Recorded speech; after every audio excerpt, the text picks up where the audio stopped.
என் பிள்ளையே, நீ ஏன் இவ்வளவு கவலைப்படுகிறாய்? உன் மனசு ஏன் இவ்வளவு சுமையுடன் இருக்கிறது? நான் உன்னை பார்க்கிறேன். நீ தனியாக அழுகிற அந்த இரவுகளையும் நான் அறிவேன். யாரிடமும் சொல்லாமல் உள்ளே உடைந்து போகிற அந்த வலியையும் நான் அறிவேன். பயப்படாதே. நான் உன்னுடன் இருக்கிறேன். நீ நினைக்கிறாய், என் வாழ்க்கை ஏன் இப்படியா? என் பிரார்த்தனைக்கு ஏன் பதில் கிடைக்கல? ஆனால் என் பிள்ளையே, நான் அமைதியாக இருந்தாலும் நான் வேலை செய்கிறேன். நீ பார்க்க முடியாத இடத்தில் நான் உன் வாழ்க்கையை அமைத்துக் கொண்டிருக்கிறேன். நீ இன்று சோர்வாக இருக்கலாம். உன் நண்பர்கள் உன்னை புரிந்து கொள்ளாமல் இருக்கலாம். உன் குடும்பத்தில் பிரச்சினைகள் இருக்கலாம். பணம் குறைவாக இருக்கலாம். உன் கனவுகள் தள்ளிப்போயிருக்கலாம்.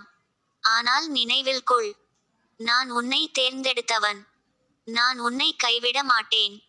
உன் கண்களில் கண்ணீர் வந்ததா? அந்த ஒவ்வொரு கண்ணீரையும் நான் சேகரிக்கிறேன். உன் மனசு உடைந்ததா? நான் அதை சுகப்படுத்த வருகிறேன். என் பிள்ளையே, மனிதர்கள் உன்னை விட்டு போகலாம். உன்னை குறை சொல்லலாம். உன்னை தாழ்த்தலாம். ஆனால் நான் உன்னை நேசிக்கிறேன். நீ எப்படி இருந்தாலும் நான் உன்னை நேசிக்கிறேன். நீ உன்னை குறை சொல்லாதே. நீ தோல்வி இல்லை. நீ பலவீனமானவள் இல்லை. நீ என் கைகளில் பாதுகாப்பாக இருக்கிறாய். இன்று இரவு நீ தூங்கும்போது இந்த வார்த்தையை நினைவு வை. இயேசு என்னுடன் இருக்கிறார்.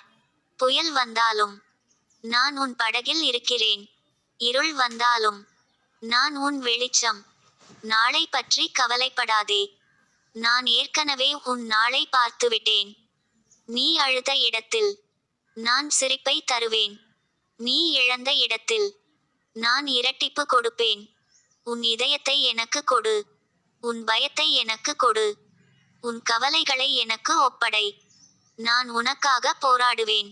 என் பிள்ளையே, நீ இப்போது இந்த வீடியோ பார்த்து கொண்டிருக்கிறாய் என்றால் அது சாதாரணமில்லை. நான் உன்னிடம் பேசுகிறேன். நீ ஒருபோதும் தனியாக இல்லை. நீ உடைந்து போன கனவுகளை நினைத்து அழுகிறாயா? நான் புதிய கதவை திறக்கிறேன். நீ மூடிய கதவுக்கு முன் நிற்கிறாய். ஆனால் நான் உனக்காக பெரிய கதவை தயாரிக்கிறேன். உன் வாழ்க்கை முடிந்தது இல்லை.